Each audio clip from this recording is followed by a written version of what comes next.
Welcome to Nutrition Strategies. Have you ever heard somebody say, honestly, you can just eat whatever you want? Your body can handle anything. That's been a past American approach to our human body, when in fact we know that's not true. It can't be true. They went around many, many years ago and they tested beef around the United States, and it tested around 40% corn. So when you're eating that piece of meat and it's 40% corn, and corn is not a natural food for cows or chickens or pretty much any other animal. And the reason for it, if they have anything else to eat to choose from, that's exactly what they're going to do. If you feed chickens and there's a bunch of other food in there, they'll leave the corn rather than eat it, right? Now, in this article that I was looking at this morning by Justin Lusk, he is a food and agricultural economist. It takes 7 pounds of corn to make 1 pound of beef. Now let's take a little turn here. You would never, ever, ever, ever put regular gas in a high precision car. So just our mechanics tell us that you have to choose carefully what you put in it. The cows tell us that what they're eating is a part of their meat. Our common sense tells us that, of course, what we're eating is what our cells have to build with, how our muscles get formed and what they have to build up and bulk up with. So, of course, we are exactly what we choose to eat. I'm hoping that this is going to change over time. And you, as an individual, have to be the one that takes charge of what you choose to put in your mouth. It makes a difference. When you get sick, what's the first thing you do? You simplify your eating so that you're getting the nutrients to help you get over it. At least I hope you're doing that. Running out and getting fast food isn't going to help you at all. But we know eating chicken soup, that's going to help you. Eating easy digestible fruits and vegetables will help you. You have to take on your own eating. You cannot trust what you're being told. You have to research it out. My book, Reboot, Reclaim, and Refocus Nutrition, covers a lot of this. And this channel goes beyond what's in that book for sure. But you need to know what you are fueling your body with. Please don't throw up your hands and go, oh, it's too complicated. How many times have I had a client that tells me, oh, it's so much easier to go through a fast food drive-through with my kids after school than it is to put something together for them to eat? My response is, you could throw them an apple, toss, and there you go. They've got a healthy snack.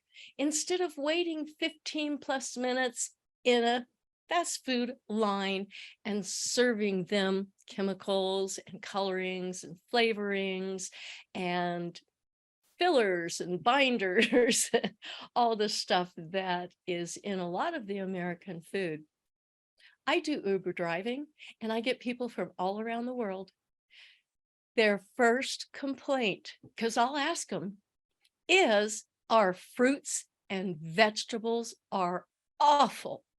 Well, that's because most countries don't allow heavy GMO, and they do not allow all the chemicals and so forth and the processing, and they have better laws when it comes to their labeling.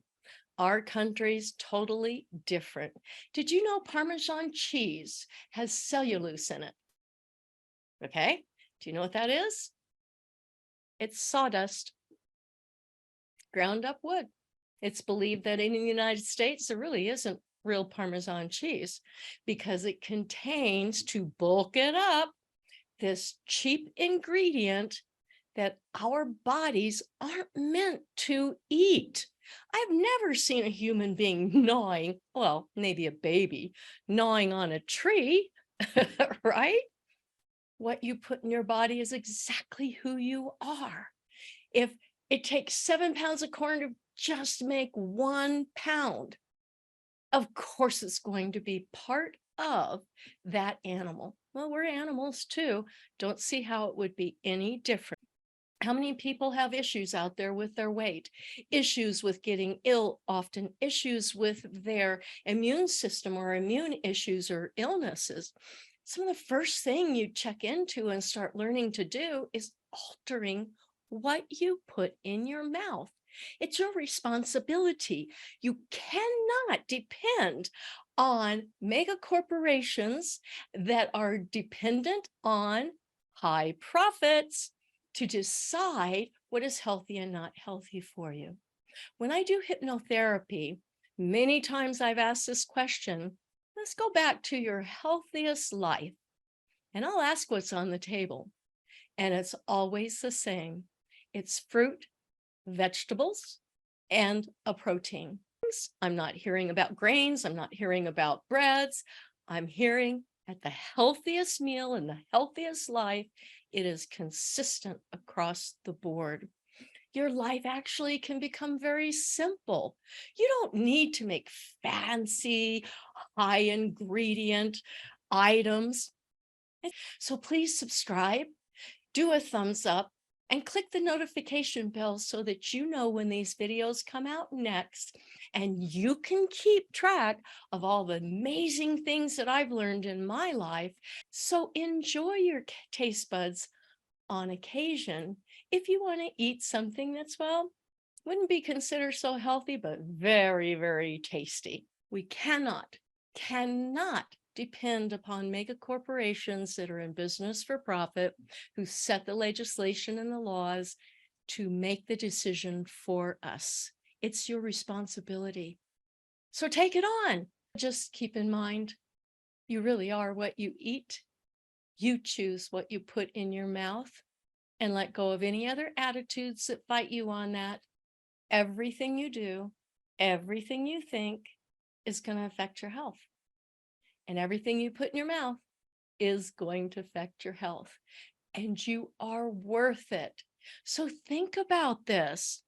There's nothing more amazing than a mandarin orange or a fresh apple, a nice salad with a maple balsamic vinegar that I made on it. And in fact, that recipe's in this book, and I'm going to provide it to you at the end of this video. You're in charge of what goes in your mouth. Please choose carefully, because your health, well-being, clarity of mind, sleep, and everything else depends on it. Thank you so much.